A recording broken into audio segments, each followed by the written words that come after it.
Hello everyone. चलिए आज हम पढ़ेंगे क्लास 8 का चैप्टर 1 और हम यहाँ पर सॉल्व करेंगे सभी क्वेश्चन का आंसर एकदम विस्तार से, एकदम सरल भाषा में, ताकि आपको अच्छे से समझ में आ जाए। यदि आप नोट करना चाहते हैं तो आप कॉपी पेन लेकर के बैठ जाएं। अदरवाइज अगर आप मार्क करना चाहते हैं तो आप किताब और पेंसिल लेकर बैठ जाएं, ताकि आप इस वीडियो को देख करके अपने किताब में मार्क कर सकें। दोस्तों मैं आपको बता दूं कि यहाँ पर जो मैं क्वेश्चन का आंसर दूंगा वो एकदम लेटेस्ट और सरल तरीके से दूंगा और पॉइंट टू पॉइंट दूंगा, ताकि आपको अच्छे से समझ में आ जाए।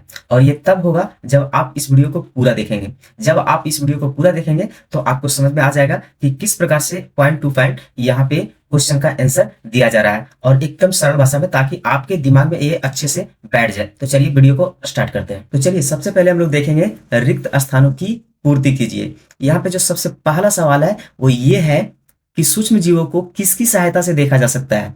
तो सूक्ष्म जीवों को सूक्ष्मदर्शी की सहायता से देखा जा सकता है। दूसरा जो सवाल है वो ये है, नीले हरे शैवाल वायु से किसका स्थिरीकरण करते हैं जिससे मिट्टी की उर्वरता में वृद्धि होती है। तो नीले हरे शैवाल वायु से नाइट्रोजन का स्थिरीकरण करते हैं जिससे मिट्टी की उर्वरता में वृद्धि हो जाती है। तीसरा जो सवाल है कि अल्कोहल का उत्पादन किस जीव यानी कि सूक्ष्म जीव की सहायता से किया जाता है। तो ईस्ट नामक सूक्ष्म जीव की सहायता से किया जाता है। चौथा जो सवाल है वो ये है कि हैजा किसके द्वारा होता है। तो हैजा जीवाणु के द्वारा होता है। तो अब हम लोग ऑब्जेक्टिव क्वेश्चन को देखेंगे, यानी कि बहुविकल्पीय क्वेश्चन, यानी कि एक क्वेश्चन का 4 आंसर दिया जाएगा, उसमें से जो सही लगे उस पर आपको टिक का निशान लगाना है। पहला क्वेश्चन है, ईस्ट का उपयोग निम्न के उत्पादन में होता है, किसके उत्पादन में होता है। तो पहला जो आंसर है वो है चीनी, दूसरा आंसर है अल्कोहल, तीसरा हाइड्रोक्लोरिक अम्ल, चौथा ऑक्सीजन। तो यहाँ पे दूसरा आंसर यानी अल्कोहल सही हो जाएगा। दूसरा जो क्वेश्चन है वो है, निम्न में से कौन सा प्रतिजैविक है। तो इसका विकल्प है पहला सोडियम बाइकार्बोनेट, दूसरा स्ट्रेप्टोमाइसिन, तीसरा अल्कोहल और चौथा ईस्ट। तो इसमें से जो हमारा आंसर हो जाएगा वो हो जाएगा दूसरा स्ट्रेप्टोमाइसिन। ये हमारा प्रतिजैविक है। तीसरा क्वेश्चन है, मलेरिया परजीवी का वाहक यानी कि कौन है। तो यहाँ पे विकल्प हो जाएगा पहला मादा एनोफिलीज मच्छर, दूसरा कॉकरोच, तीसरा घरेलू मक्खी और चौथा तितली। तो यहाँ पर इसका आंसर हो जाएगा पहला यानी कि मादा एनोफिलीज मच्छर।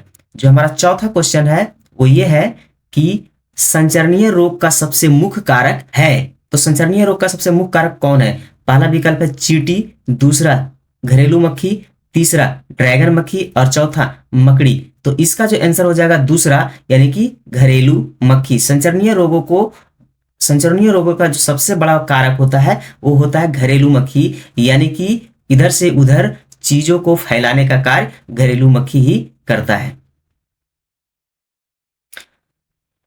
अगला क्वेश्चन है कि ब्रेड अथवा इडली फूल जाती है, इसका कारण है, इसका क्या कारण है, यानी कि ब्रेड और इडली फूल क्यों जाती है।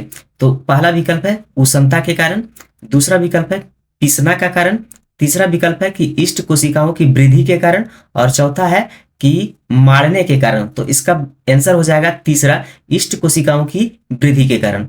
अगला जो सवाल है वो है, चीनी को अल्कोहल में परिवर्तित करने के प्रक्रम का नाम है, क्या नाम है। तो पहला विकल्प है नाइट्रोजन स्थिरीकरण, दूसरा मोल्डिंग, तीसरा किण्वन और चौथा संक्रमण। तो इसका जो आंसर हो जाएगा वो हो जाएगा तीसरा यानी कि किण्वन। और हम लोग बढ़ते हैं क्वेश्चन के दूसरे पैटर्न की ओर, जहां पर हम लोग कॉलम 1 के जीवों का मिलान करेंगे कॉलम 2 में दिए गए उनके कार्यों से। तो यहाँ पे कॉलम 1 और ये है कॉलम 2। तो वही कॉलम ए में जो पहला विकल्प दिया गया है का जीवाणु, दूसरा खा राइजोबियम, गा लैक्टोबैसिलस, घा ईस्ट, अंगा एक प्रोटोजोआ और चा एक विषाणु।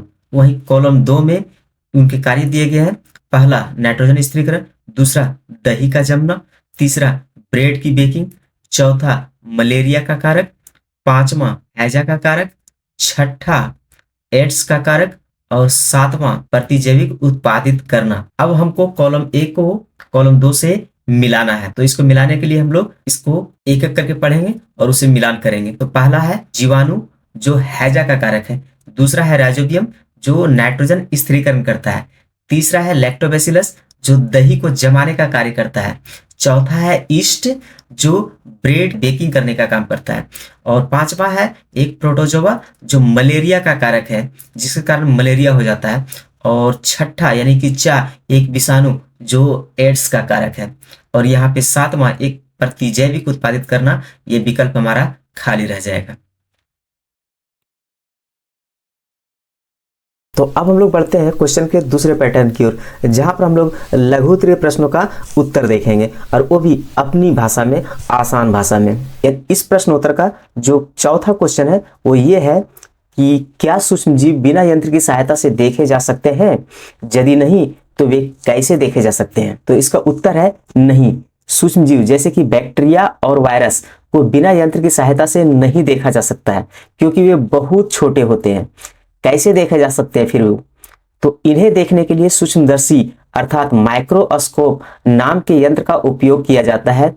यह यंत्र चीजों को कई गुना बढ़ा करके दिखाता है, जिससे हम सूक्ष्म जीवों को देख पाते हैं।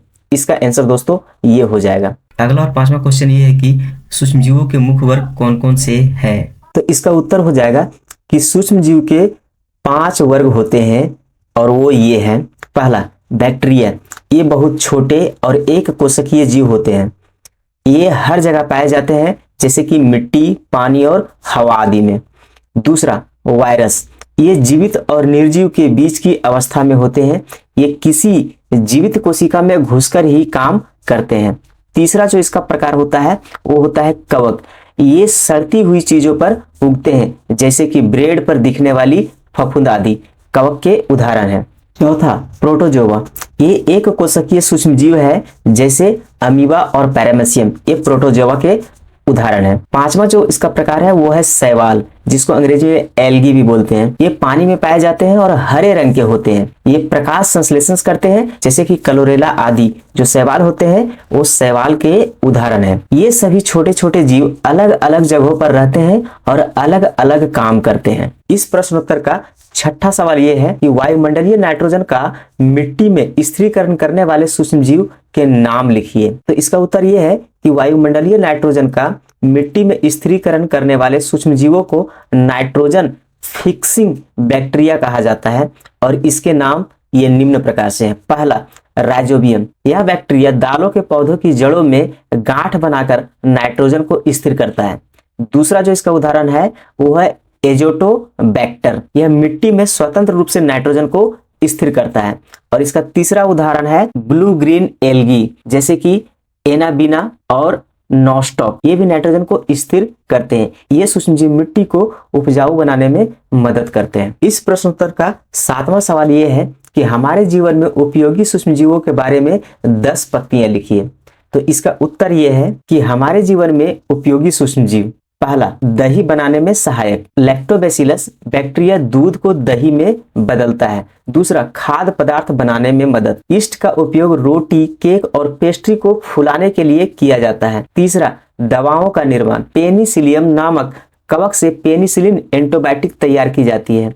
चौथा खाद बनाने में, जैविक कचरे को सड़ाकर सूक्ष्मजीव उपयोगी खाद में बदलते हैं। पांचवा पौधों के लिए फायदेमंद, राइजोबियम जैसे बैक्टीरिया मिट्टी में नाइट्रोजन को स्थिर करते हैं और इसे उपजाऊ बनाते हैं। छठा सिरका और शराब बनाने में, यीस्ट और बैक्टीरिया का उपयोग सिरका और शराब के उत्पादन में किया जाता है। सातवां पाचन में सहायक, हमारे पेट में मौजूद अच्छे बैक्टीरिया भोजन को पचाने में मदद करते हैं। आठवां बीमारियों के इलाज में, सूक्ष्म जीवों से बनी एंटीबायोटिक हमें बीमारियों से बचाती है। नौवां ऊर्जा उत्पादन में, सूक्ष्मजीवों से बायोगैस और जैव ईंधन तैयार किया जाता है। 10वां पर्यावरण की सफाई में, सूक्ष्मजीव तेल रिसाव और कचरे को खत्म कर पर्यावरण को स्वच्छ बनाने में मदद करते हैं। इस प्रकार से ये सभी सूक्ष्मजीव हमारे जीवन को आसान और बेहतर बनाते हैं।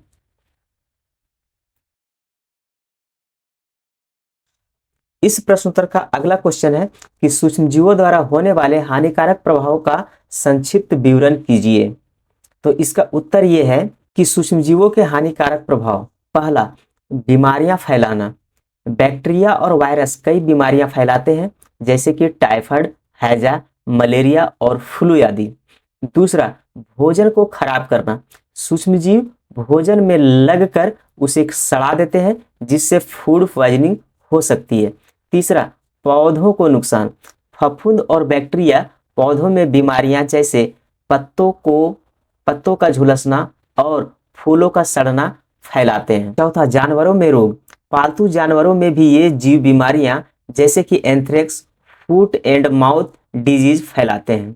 पांचवा, कपड़ों और लकड़ियों को खराब करना। फफूंद और बैक्टीरिया कपड़ों, कागज और लकड़ी को खराब कर देते हैं। छठा, संक्रमण फैलाना।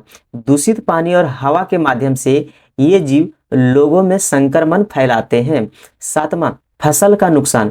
खेतों में मौजूद हानिकारक सूक्ष्मजीव फसलों को नुकसान पहुंचाते हैं जिससे पैदावार कम होती है। आठवां, भोजन का विषाक्त बनाना। कुछ सूक्ष्मजीव भोजन में विषैले पदार्थ छोड़ते हैं जो स्वास्थ्य के लिए हानिकारक होते हैं। नौवां, वातावरण पर असर। कुछ सूक्ष्मजीव गंदगी और दुर्गंध फैलाते हैं। 10वां, औद्योगिक नुकसान। सूक्ष्मजीव मशीनों और औद्योगिक सामग्री में जंग या खराबी का कारण बन सकते हैं। ये हानिकारक प्रभाव हमारे जीवन और पर्यावरण पर बुरा असर डाल सकते हैं। अंतिम और 9वां क्वेश्चन ये है कि प्रतिजैविक क्या है और प्रतिजैविक लेते समय कौन सी सावधानियां रखनी चाहिए। तो इसका उत्तर ये है कि प्रतिजैविक अर्थात एंटीबायोटिक ऐसी दवाइयां हैं जो बैक्टीरिया के कारण होने वाले संक्रमण को खत्म करती है।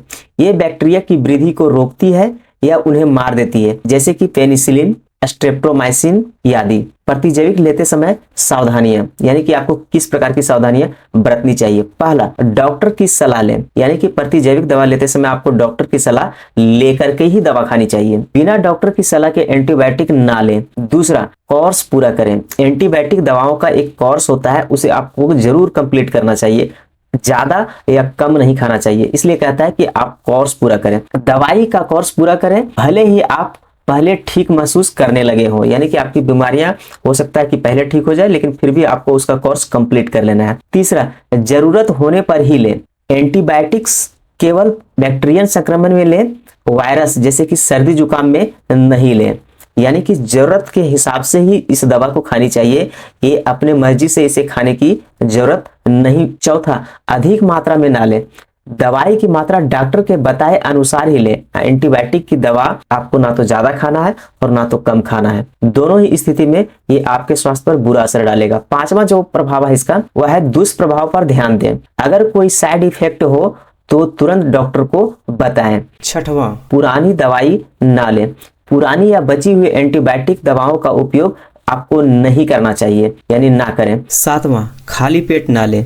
कई एंटीबायोटिक्स खाना खाने के बाद लेने चाहिए, वरना पेट को नुकसान हो सकता है। इन सावधानियों से एंटीबायोटिक्स का सही असर होगा और शरीर को नुकसान नहीं होगा। तो आज के इस वीडियो में इतना ही। मैं उम्मीद करता हूँ कि यह वीडियो आपके लिए काफ़ी यूजफुल और ज्ञानवर्धक होगा। तो मिलते हैं नेक्स्ट वीडियो में, तब तक के लिए जय हिंद।